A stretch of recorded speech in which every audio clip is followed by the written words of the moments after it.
Hola jóvenes, ¿cómo están? Les doy la bienvenida a las videoconferencias de la clase de Comercio Internacional. El día de hoy vamos a hablar un poco sobre lo que es el proceso de exportación e importación. ¿Por qué lo vamos a hacer? Porque vamos a trabajar la unidad que se llama Incoterms o términos del comercio internacional. Esa unidad es bastante cargada de información y para poder cumplir con la actividad que se les va a asignar, tienen que haber visto todo un proceso. Mirar video, leer la información, la diapositiva, la videoconferencia y para poder realizar la actividad, ¿verdad? Entonces vamos a empezar previamente con el proceso de exportación e importación. ¿Cómo se da? ¿Cómo nosotros vemos cuando vamos a un supermercado o a una tienda y vamos a comprar el teléfono del modelo del año? ¿Verdad? ¿Cómo se hace para que ese teléfono esté ahí? Si fue hecho en China, si fue hecho en Japón, ¿cómo se hace para que venga hasta nuestras tiendas a un precio determinado, ¿verdad? Vamos a empezar.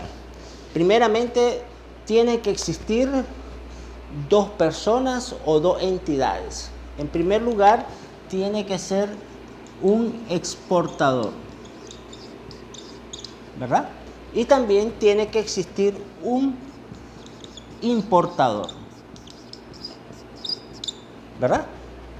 ¿Quiénes son estas personas? El exportador es el que vende el teléfono o la mercancía a nivel internacional. El importador es el que la compra, que el procedimiento ordinario que se tiene que llevar es que el importador hace la solicitud de compra al productor, que también pues el exportador puede ser el vendedor,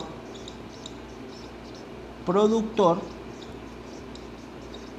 o comercializador.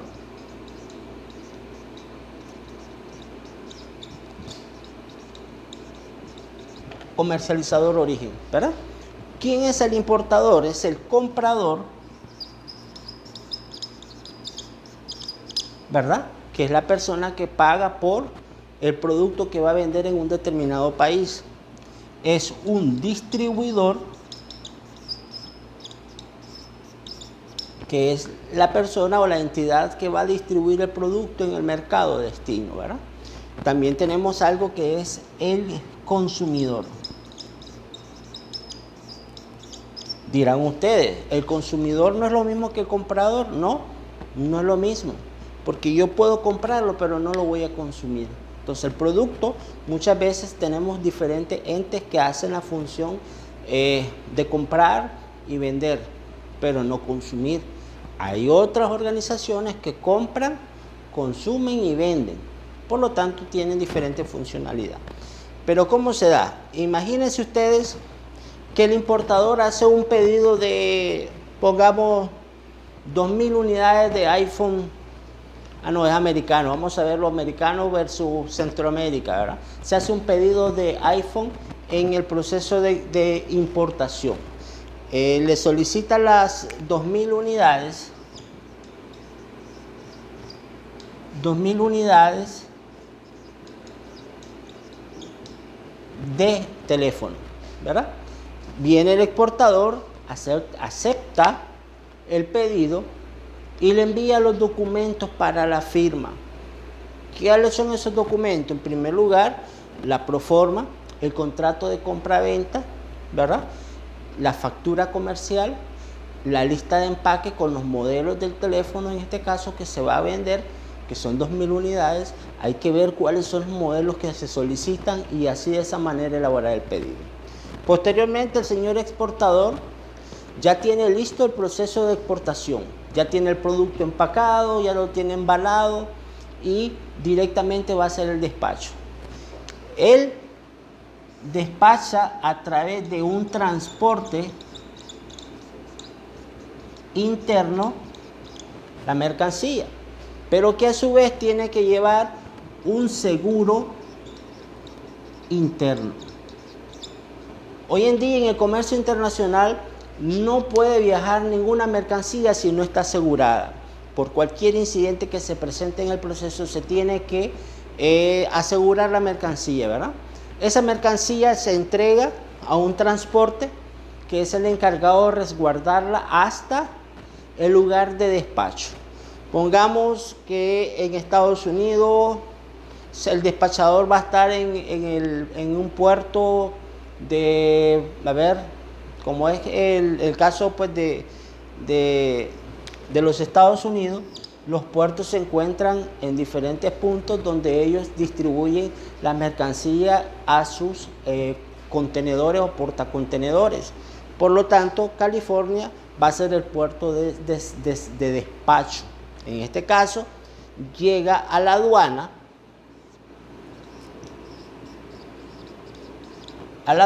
el contenedor donde contiene las 2.000 unidades de teléfono. En este caso, la aduana lo que hace es revisar los documentos del despacho de la mercancía. Cuando la mercancía es revisada, su contenido, sus documentos, su embalaje, su número de paquetes que se va a enviar, él lo que hace es hacer un despacho. En este despacho hay algo que se llama grúa, que es la tecnología que hace que el contenedor sea tomado de un cabezal y subido al buque donde va a ser transportado. Por lo tanto, la aduana avisa que la mercancía puede ser montada en lo que se llama como el buque. Que el buque nosotros la conocemos como el transporte principal. ¿Por qué el transporte principal? Porque es el transporte que corre mayor distancia, ¿verdad? En términos de kilometraje o de millaje o millas náuticas para poder ser entregado en el país determinado. Posteriormente, la mercancía llegó a la aduana, en este caso aduana Corinto, y es recepcionada. Cuando la mercancía es recepcionada, en este caso se hace una revisión de los documentos, se hace una declaración en aduana y se estipula cuánto debe pagar de impuesto la mercancía para poder ser internada a nuestro país, ¿verdad? En este caso, la mercancía se transporta internamente con un seguro interno, ¿verdad? Entonces, ¿qué sucede acá? Este proceso de logística que se le llama en el comercio internacional es una rama del comercio internacional que garantiza que desde que el producto es despachado en las bodegas del productor, empieza un proceso de transportación hasta llegar a lo que nosotros le llamamos las bodegas del importador, ¿verdad? De esa manera, nosotros garantizamos que la mercancía llegue exitosamente a su país de destino. Todo este proceso se llama exportación e importación. Ahora bien, este proceso está acompañado de algo que le llamamos costos. Esos costos, ¿cuáles son esos costos? En primer lugar, costos, tenemos aquí transporte 1, transporte 2, transporte 3. Costos de transporte, ¿verdad? Tenemos costos de seguro, ¿verdad? Costos de trámites en aduana, por lo tanto, costos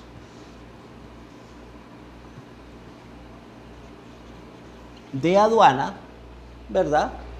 Y todo el proceso de logística, ya que por acá también nosotros tenemos lo que es la grúa. Por lo tanto, estos costos, viene la pregunta mágica: ¿quién los paga? ¿Verdad? ¿Quién paga esos costos? Esos costos lo que hace es agregarle valor a la mercancía, que al momento que llega a la aduana de destino, se tiene que sumar todos los costos en los que se han incurrido. Esos costos se hace una sumatoria para poder determinar. Ahora, hay otro costo que se suma y es el valor de la mercancía. La mercancía. Vamos a dar un ejemplo práctico para que lo veamos. Si el celular valía, puesto en las manos del vendedor, pongamos $600, ¿verdad? $600, puesto en las manos del vendedor. Le tenemos que sumar a esto el transporte interno y el seguro interno. Pongamos que transporte serían unos $100, más seguro unos $50, ¿verdad? Asumiendo todos los costos que se está dando en transporte y seguro. 100 más 50. A esto le tenemos que sumar un porcentaje de ganancia que tiene el importador al momento de vender el producto en el mercado destino. Si yo, por ejemplo, como vendedor, importador, vendedor en el país de destino, yo le quiero ganar $200, yo se lo tengo que sumar. Entonces tenemos 6, 7, 50, 950, en este caso dólares.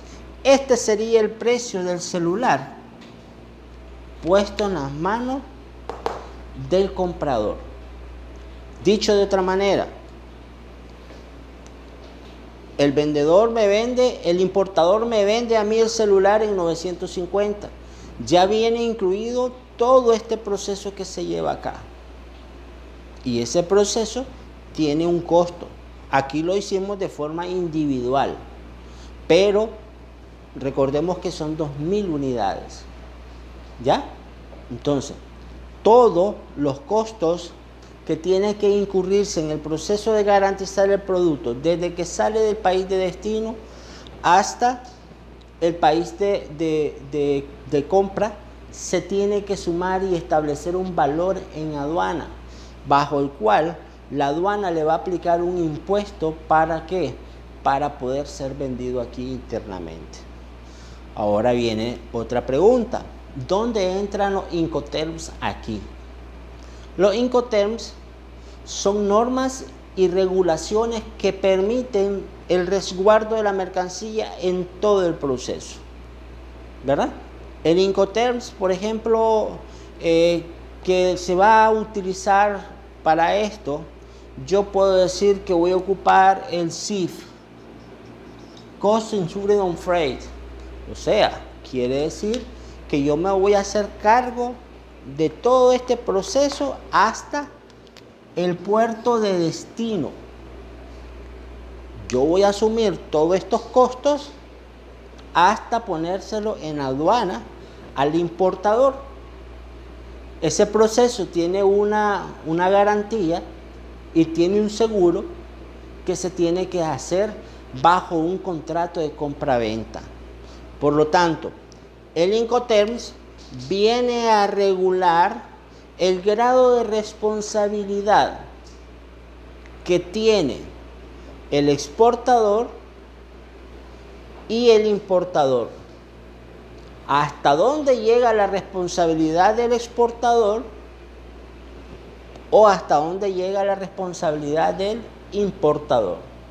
Por lo tanto, si el exportador dice, mi responsabilidad yo la voy a llevar hasta montar el contenedor en el buque, esto tiene un Incoterms que se llama FOB, ¿verdad?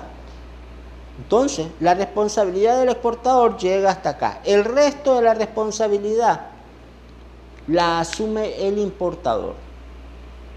Por lo tanto, la unidad va a estar acompañada de videos sobre los Incoterms, ¿verdad?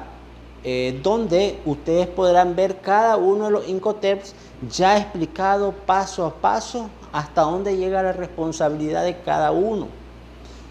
Por eso es que hago esta introducción, para que ustedes puedan comprender con mayor facilidad cómo se da el uso de los Incoterms, ¿verdad? Ahora bien, vamos a abordar otro elemento que ustedes deben de conocer. Dentro de este proceso, uno puede hacerse muchas preguntas. La primera pregunta: ¿cómo se llegó a determinar el valor de la mercancía? ¿Quién va a asumir los costos de qué? ¿O hasta dónde va a asumir los costos? Pues todo eso se asume a través de una negociación. La negociación se da entre el exportador y el importador. Hacen una negociación, definen qué es lo que van a comprar y qué es lo que van a vender. Sumado a eso se firma un contrato, ¿verdad?, donde se pauta todos los beneficios y el grado de responsabilidad que asume cada quien en el proceso de exportación e importación. Por lo tanto, nacen unos documentos, que esos documentos se tienen que llenar de acuerdo a la necesidad de la información. El primer documento del que vamos a hablar se llama contrato.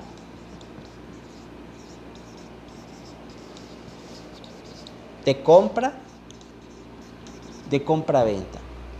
¿Qué contiene el contrato de compra-venta?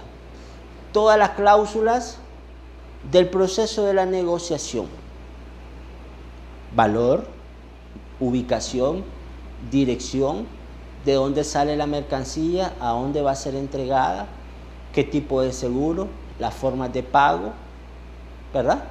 Regulaciones que se tienen que hacer en el proceso de exportación e importación. Por ejemplo, si son 2.000 unidades, si yo traigo esos teléfonos acá, yo tengo que pedir un permiso a Claro o a Tigo, porque yo traigo a distribución unas unidades de comunicación, y que el gobierno te pide una regulación de las empresas de comunicación en Nicaragua. Tienes que sacar un permiso, y ese permiso para poder nacionalizarlo, pero tienes que tener un contrato de compra-venta, el que representa como exportador y el que representa como importador. Siguiente documento se llama factura comercial. Nosotros, cuando vamos a comprar un artículo a una tienda, y estamos hablando de tecnología, nosotros tenemos que pedir nuestra factura comercial. O sea, es un documento legal que me da el poder a mí de la mercancía, donde va la descripción del producto, el valor unitario, la cantidad, costo unitario, ¿verdad?, y el costo total. Igual pasa cuando compramos por mayor. La factura comercial es el detalle de forma global de toda la mercancía que viene en el proceso de exportación e importación, mediante el cual viene detallado peso, cantidad de bultos, precio por bulto y precio total de los bultos que se están negociando en la exportación e importación. Toda esa información tiene que venir de forma legal y tiene que estar coincidiendo con la información del contrato de compra-venta. En el derecho comercial internacional, los documentos tienen que estar siempre avalados por los marcos jurídicos de los países. El contrato, si yo lo estoy adquiriendo bajo lo que es las leyes de Estados Unidos, es un contrato que entre los dos vamos a construir y vamos a negociar, pero es valedero a nivel internacional, bajo lo que son las normas internacionales legalmente hablando. Otro documento que nosotros tomamos como referencia es la lista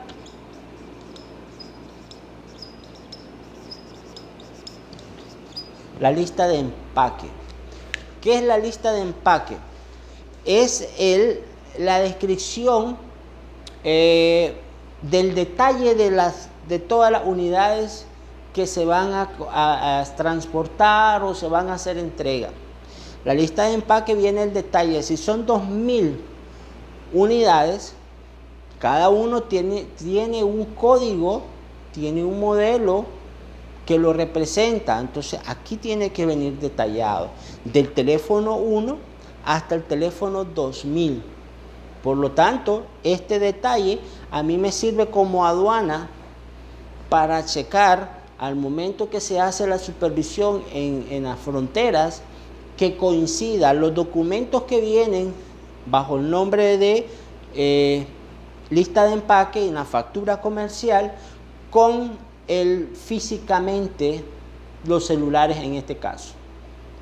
En pocas palabras, tiene que coincidir la parte de unidades de artículos con lo que dicen los documentos, ¿verdad? Eso se hace de manera contable, donde nosotros llevamos la organización y distribución de las listas de los productos que se van a comercializar para no tener problemas a la hora que estamos haciendo la información para hacer la nacionalización. El otro documento se llama certificado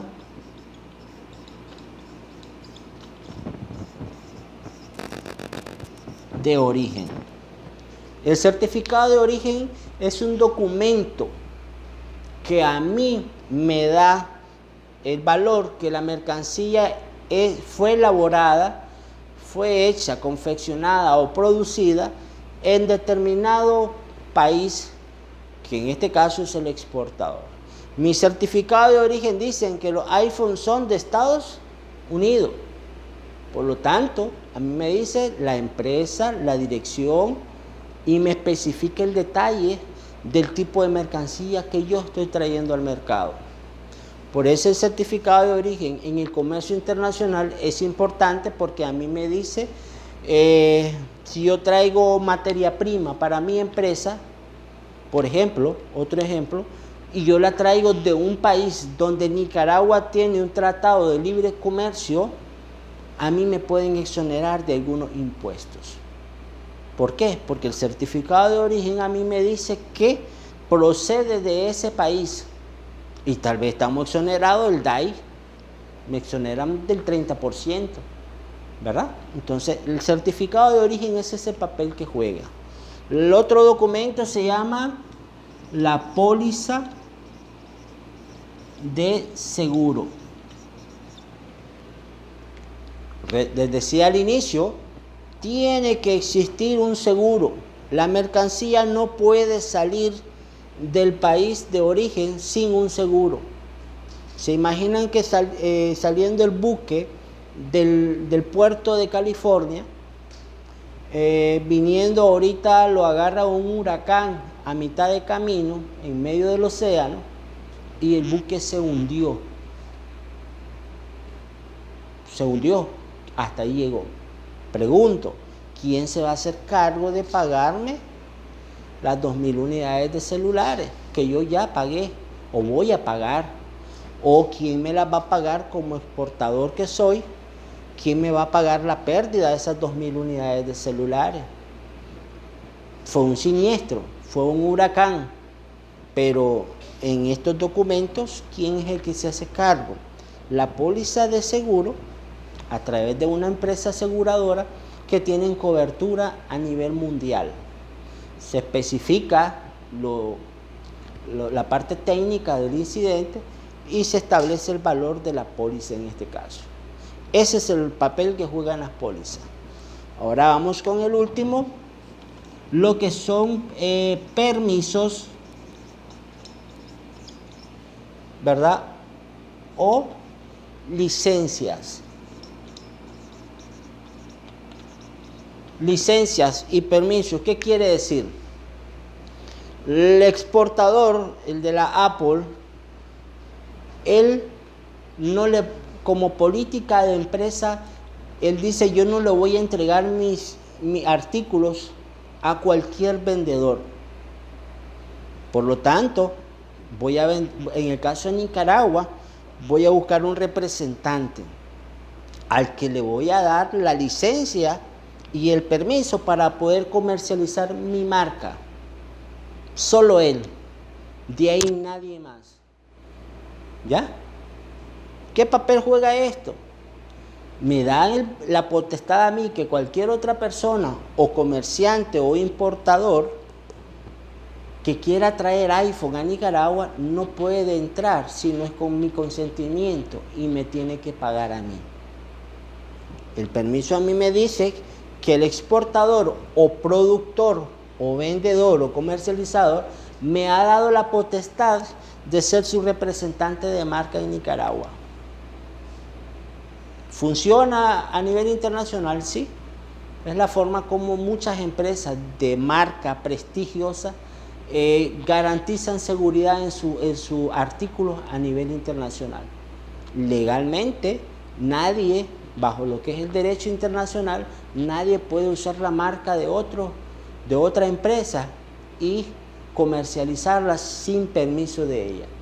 Por lo tanto, cuando hablamos de estos documentos, son los que representan el proceso de logística de exportación e importación de mercancía, ¿verdad? Y los Incoterms vienen a ser un facilitador de todo este proceso, porque cuando hablamos, por ejemplo, en el caso del FOB, yo como exportador, mi responsabilidad llega hasta subir al buque el contenedor. Yo me hago cargo de estos costos, pero de estos costos para acá se hace cargo el importador. Entonces el Incoterm, ¿qué es lo que vino a hacer? A determinar el grado de responsabilidad que tiene el vendedor y el comprador en el proceso de exportación. Me explico. Cuando hablamos de proceso de exportación, es todo, ¿ya? Y cuando el importador pase a sus bodegas, las 2.000 unidades de celulares tienen que estar en óptimas condiciones, sin ningún daño, ningún perjuicio, porque él va a comercializarlo o distribuirlos de manera directa en el país de destino, ¿verdad? Por eso era la necesidad de hacer esta explicación antes que ustedes vean los videos y miren las diapositivas que les voy a subir al aula virtual. Una aclaración para los que son bastante investigadores en la website. Los Incoterms existen, Incoterm 2000, Incoterm 2010 y los nuevos Incoterms que se inauguraron el 1 de enero del 2020. Por lo tanto, ¿con cuáles voy a trabajar yo en mi actividad que voy a asignarles? Voy a trabajar con la versión del 2010, ¿verdad? ¿Por qué? Porque la versión del 2020 está en un proceso de estructuración y de difundir la información a nivel mundial. Quiere decir que todavía no hay mucha información, la información que hay no está estructurada como para poderla desarrollar de forma logística. Por lo tanto, para no complicarnos, vamos a trabajar con la versión 2010 para que ustedes cuando vean en la aula virtual entiendan la información que les voy a poner es la del video de lo que son los Incoterm 2010, ¿verdad? Cualquier duda sobre el proceso de exportación e importación lo pueden realizar a través del foro o comunicándose de manera directa conmigo o llamándome a mi número personal, ¿verdad? Agradeciendo la atención prestada, pues pueden proceder a lo que es el vista de los videos que les voy a subir, ¿verdad? Nos veremos en el próximo video. Les agradezco su atención prestada, pues muchas gracias.